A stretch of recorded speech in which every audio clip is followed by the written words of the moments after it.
Touted as the world's largest and most robust democracy, India is celebrating its 75 years of independence.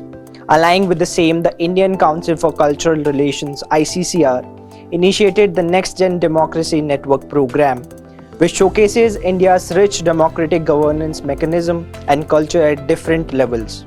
Under the program, a delegation of 27 members from 6 different democracies visited India to witness the rich democratic governance mechanism, which enables every citizen to be the guardian of constitutional rights. I believe the ICCR has done an incredible work to educate us. It's been more or less like an education excursion of a sort for all of us. Most importantly, to meet the people. Because if it's in movies, you think it is acting, but you get to see behind the scenes, and it's even better that the people are genuinely nice, respectful, and are inclusive, and they are willing to receive everybody. That is a highlight that we are also taking to our country. Few words on India's democratic cultural things that you witness here, and I want to know about what are the things that you want to take from Ghana and give it to India, and what are the things you want to take from India and give it to Ghana. I believe the fundamental thing I got to know about the Indian democracy has to do with transparency and accountability. Fortunately, last year we were able to pass an act on right to information, only to get here to know that India has been implementing their right to information RTI Act since 2005.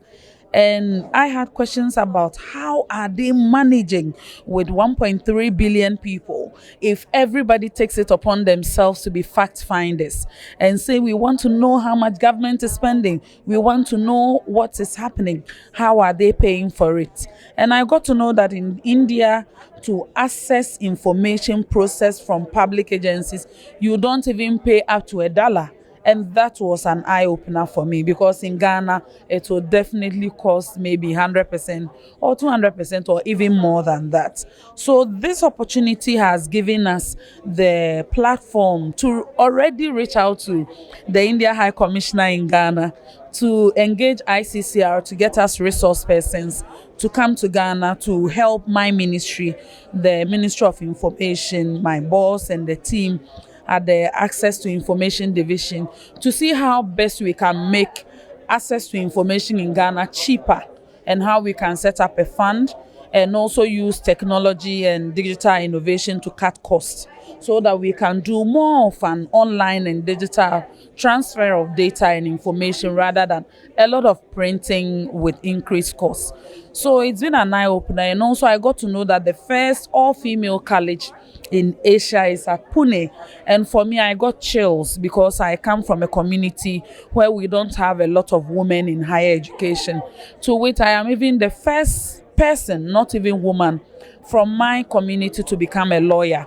So it's a milestone that to see government is making conscious efforts to support organizations that are educating women. That was a highlight for me on this trip. The relation of India and Ghana is over from 65 years now. And again, how do you see these type of events shaping the relationship between the two nations? And how do you see this whole partnership? The Ghana-Indian collaboration or diplomatic relations, or even personal relations, not even at government level, have always been cordial. Our presidential palace, the new one, was built by India. And as someone who worked with the president as Deputy Director of Information, I felt nostalgic when I got here, because I've had the opportunity to sit in our presidential palace and work for 4 years, and to think that my office was a kind gesture from India was just beautiful. India has continuously partnered with Ghana to the extent that our railway line, major railway line from the capital to the Volta region, which is called the Tema Mpakadan railway line in Ghana, about to be opened end of this year, is being built by Afcons, an Indian company. We have a lot of Indians when it comes to the business community in Ghana, and we believe to strengthen that cooperation. One other thing that I also take from India to Ghana has to do with preservation of culture. We went to Pune, we went to some museums and saw how you've been able to preserve the basic things, even hair combs and hair brushes, all the way from the 18th century. A lot of things that we would have thought were from the West. To see that for centuries you had them and you've been able to preserve them, your archive system. We went to the Presidential Museum and saw the honor and respect accorded to your heroes and heads of state, and how you've been able to preserve their most basic things, including births of your former president, His Excellency Nehru. I was just honored to see the kind of respect you have for your leaders. And as an incoming or younger generation of politicians of our countries, it is something that we want to take up, to also go and look for assets that we can also use to set up places like that for people to remember the kind of history we've had.